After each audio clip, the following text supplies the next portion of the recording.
by Ozzy Quadwo. So say Quadwo,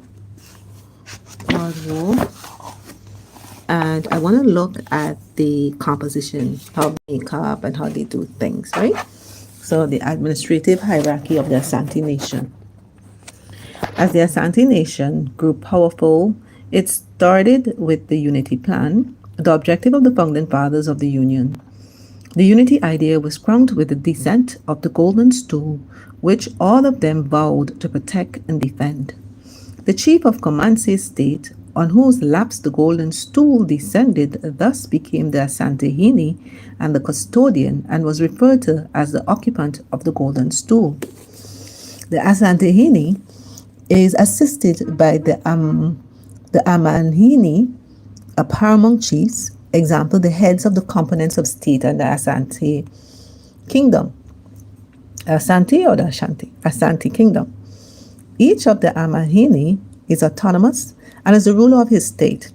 Each Omanhini is also assisted by the subordinate chiefs and elders. The Asante Hini does not interfere in the daily administration of the states.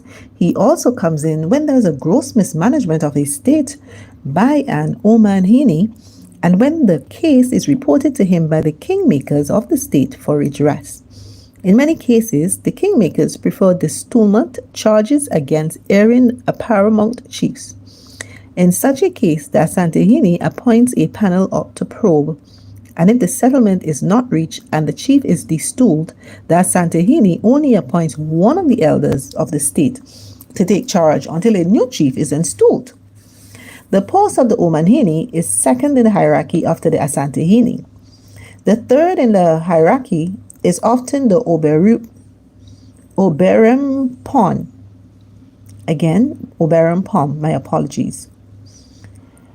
It must be noted that the Omanhini, or the paramount chief, is the head of the state, whereas the Oberempon could be the chief in charge of a number of towns scattered in the kingdom.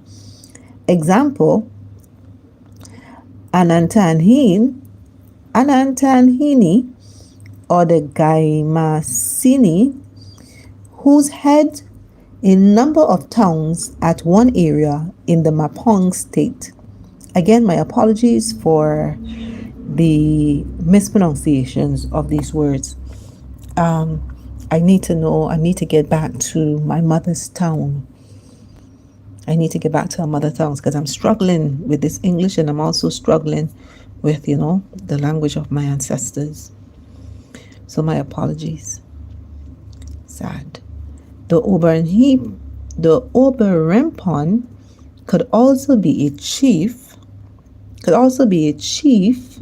in charge of a number of the towns at one area in the Mapong state. The Oberempon could also be a chief of a single town with historical importance.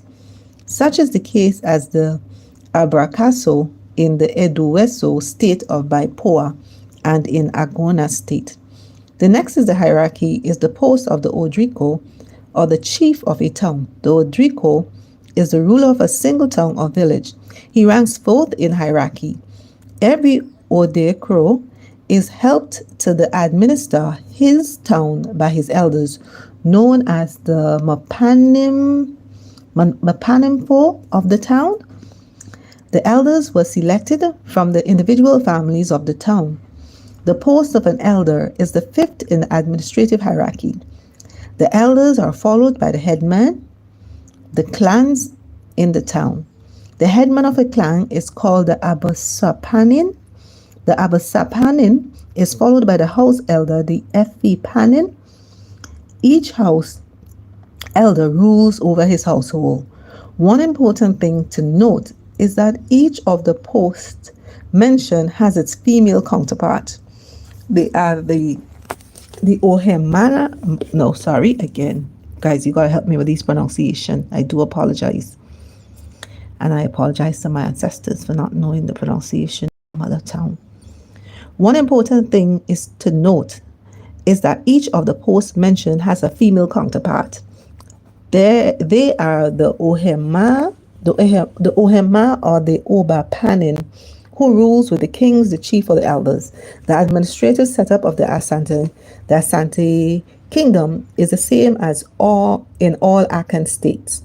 The only difference is that the other Akan states start the hierarchy from the Omahini status downwards, whereas the Asante nation goes a step further to the post of the Asante Hini, who has paramount chiefs under him. Oh, the screen is locked. Oh, come on. Rotate it back. Okay. Why is the orientation locked? What did I do? Oopsie. Your mother? What's that supposed to mean? Hi. How do I pronounce your name? Elwigi. I do apologize, Um, okay, this is locked. Why is it locked? Yeah, I do apologize for the mispronunciation because I'm using my limited knowledge of English to pronounce the words or the names of persons who would have derived from my ancestors. And I'm going to take the time to go onto the internet and make sure that I get the pronunciation correct. Okay? So again, I do apologize. Let me see. Potentially inappropriate message I held for review chat.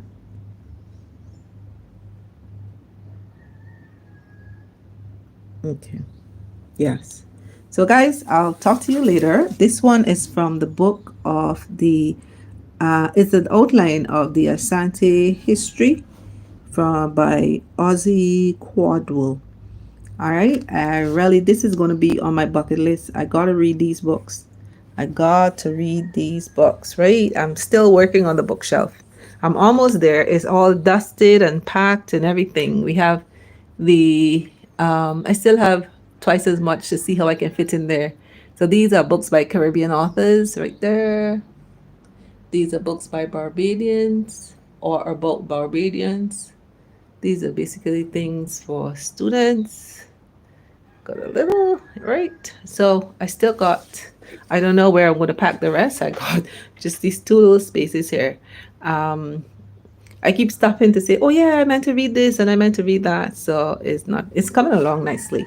All right, so I'm almost there with the packing. So I'll see you in the next text. We just had the Asante history, Ozzy Kwadu. Again, I do apologize for the pronunciation. Okay, have a good one. Don't forget to like and subscribe and share, kind of thing, where we look at a few snippets from these authors and try and support our own and learn about our history and who we are as a people.